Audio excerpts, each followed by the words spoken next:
అందరికీ నమస్కారం.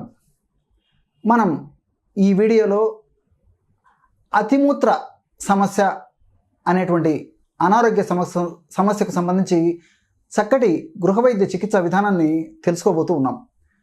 అతిమూత్రం, దీన్నే ఎక్సెసివ్ యూరినేషన్ లేదా పాలియూరియా అనేటువంటి పేర్లతో పిలుస్తూ ఉంటారు.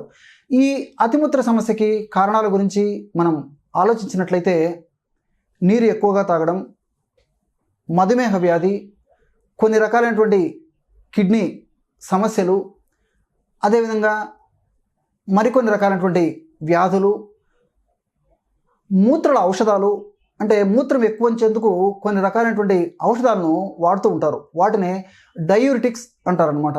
ఈ మూత్రాల ఔషధాలు వాడడం మానసిక ఒత్తిడి, ఆందోళన, వ్యాకులత, చింత ఇలాంటివన్నీ కూడా అతిగా మూత్రం రావడం అనేటువంటి అతిమూత్రం అనేటువంటి సమస్యకి కారణభూతం అవుతాయి. మరి ఈ సమస్యకి మనం తయారు చేసుకోదగ్గ చక్కనైనటువంటి అనుభవ వైద్యాన్ని ఇప్పుడు మనం తెలుసుకోబోతున్నాం. ఈ వైద్యానికి కావలసినటువంటి పదార్థాలు రెండు. మొదటిది చూడండి, జాజికాయలు. ఈ జాజికాయలనే నట్ మెగ్ అనేటువంటి పేరుతో పిలుస్తారు. ఈ జాజికాయలు సంవత్సరం అంతా డిపార్ట్మెంటల్ స్టోర్స్లోను, ఆయుర్వేద ఔషధ విక్రయశాలల్లోనూ, పచారీ కొట్లోనూ కూడా దొరుకుతాయి. అట్లే రెండవది పచ్చకర్పూరం. చూడండి, పచ్చకర్పూరం. ఈ పచ్చకర్పూరం కూడా సంవత్సరం అంతా మనకి మార్కెట్లో దొరుకుతుంది. మీరు ఇక్కడ ఒక విషయం బాగా గుర్తుంచుకోవాలి. కర్పూరాల్లో పచ్చకర్పూరము, హారతి కర్పూరము, ఉంట కర్పూరము, ఇలా వివిధ రకాలుగా కర్పూరాలు మనకి మార్కెట్లో దొరుకుతాయి.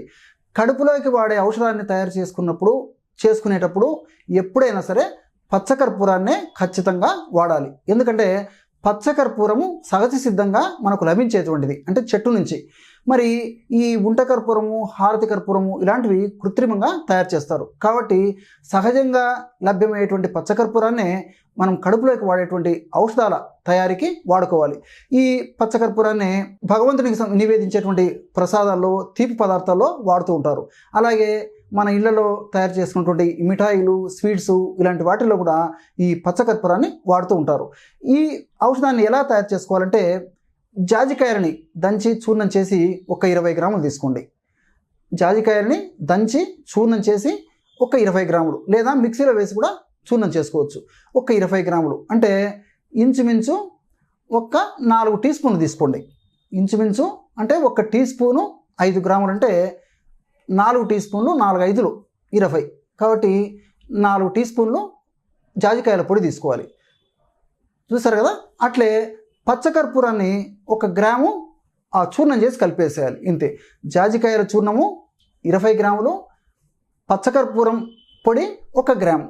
ఈ రెంటిని బాగా కలిపేసి ఒక గాజు సీసాలో నిల్వ ఉంచుకొని రోజు ఉదయం ఆహారానికి ఒక 15 నిమిషాలు లేదా అరగంట ముందు, రాత్రి ఆహారానికి ఒక 15 నిమిషాలు లేదా అరగంట ముందు 500 మిల్లీగ్రాముల ఈ యొక్క చూర్ణాన్ని, అంటే జాజికాయలు, పచ్చకర్పూరం కలిపి తయారు చేసుకున్నటువంటి చూర్ణాన్ని 500 మిల్లీగ్రాములు అంటే 3 చిటికల ఈ యొక్క పొడిని తీసుకొని, చిటిక అంటే ఇలాగా 3 సార్లు ఈ 3 చిటికలు ఈ యొక్క పొడిని తీసుకొని తగినంత తేనె కలిపేసి సేవించాలి. ఈ విధంగా క్రమం తప్పకుండా రోజు 2 సార్లు ఈ యొక్క ఔషధాన్ని ఈ పద్ధతిలో సేవించడం వల్ల అతి త్వరలోనే అతిమూత్ర సమస్య తగ్గిపోతుంది. మరి షుగర్ వ్యాధిగ్రస్తులు, అంటే మధుమేహ వ్యాధిగ్రస్తులు ఎక్కువ రోజుల పాటు తేనెను వాడడం క్షేమదాయకం కాదు. కాబట్టి మరి అలాంటి వాళ్ళు ఈ యొక్క ఔషధాన్ని మజ్జిగతో కానీ నీటితో కానీ కూడా సేవించవచ్చు.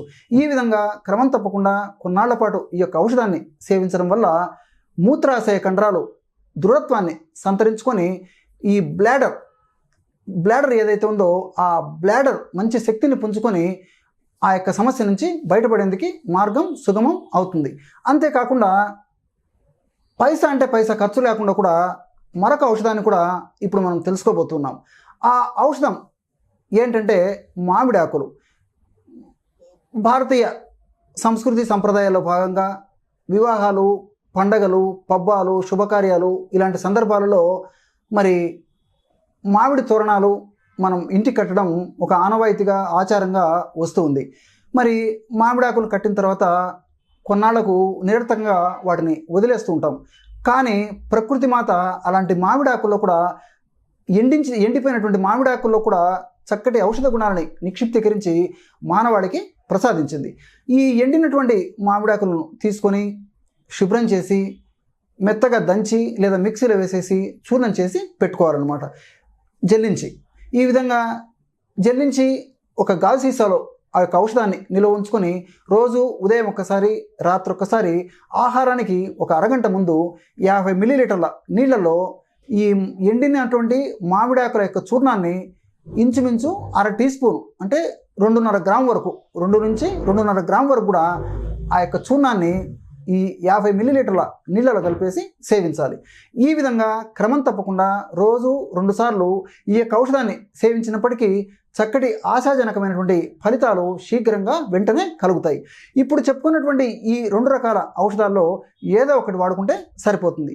ఇంతేకాకుండా ఆయుర్వేద వైద్య విధానంలో కూడా క్షేమదాయకమైనటువంటి ఎన్నో రకాలైనటువంటి అత్యుత్తమైనటువంటి ఔషధాలు కూడా మనకి ఋషులు ప్రసాదించడం జరిగింది. అందులో జంబువాసవ, జంబూ బీజ చూర్ణము ఇలాంటివి కూడా ఈ యొక్క అతిమూత్ర సమస్యకి చాలా చక్కగా ఉపయోగపడతాయి. బబ్బుల అరిష్ట ఇలాంటివన్నీ. ఉదాహరణకి జంబూ బీజ చూర్ణం. ఈ జంబూ బీజ చూర్ణం అంటే నేరేడు విత్తనాలతో తయారు చేసినటువంటి చూర్ణం. ఇది మనకి మార్కెట్లో జంబూ బీజ చూర్ణం అనేటువంటి పేరుతో దొరుకుతుంది. జంబూ బీజ చూర్ణం. ఈ యొక్క ఔషధాన్ని తెచ్చుకొని రోజు ఉదయం ఒక్కసారి, అదేవిధంగా రాత్రిపూట మరొకసారి ఆహారానికి ఒక అరగంట ముందు 50 మిల్లీలీటర్ల నుంచి 100 మిల్లీలీటర్ల నీళ్లు తీసుకొని అందులో ఒక 1/2 టీ స్పూను ఈ యొక్క ఔషధాన్ని కలిపేసి, అంటే జంబూ బీజ చూర్ణాన్ని కలిపేసి సేవించాలి. ఈ విధంగా సేవించినప్పటికీ చాలా చక్కటి ఫలితాలు, తృప్తికరమైన ఫలితాలు శీఘ్రంగా వెంటనే మనకు కనిపిస్తాయి. చూశారు కదా, ఈ యొక్క వీడియోలో అతిమూత్ర వ్యాధికి ఎటువంటి చక్కనైనటువంటి పరిష్కారాన్ని మనం తెలుసుకున్నాము. మరొక వీడియోలో మరొక అంశంతో మళ్ళీ కలుద్దాం. అంతవరకు నమస్కారం.